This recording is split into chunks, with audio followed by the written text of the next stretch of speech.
айлық көбейсін, мынау тіркелсін, оппозициялық партиялар тіркелсін.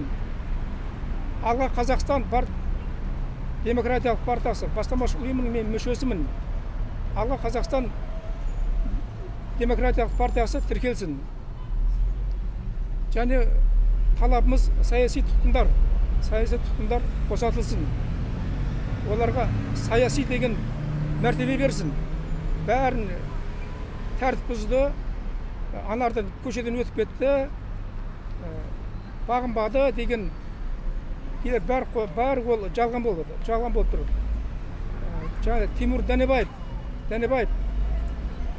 сол жігіт, рахмет, сол жігіттің еңбегі өте зор.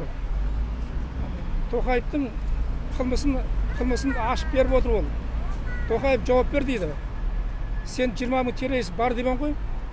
Соны олар жауап берудің орнына оны түрмеге қамап 20 рет ұрып соққан оны. Енді біреуінің дәлелі бар, қалғандардың дәлелі жоқ.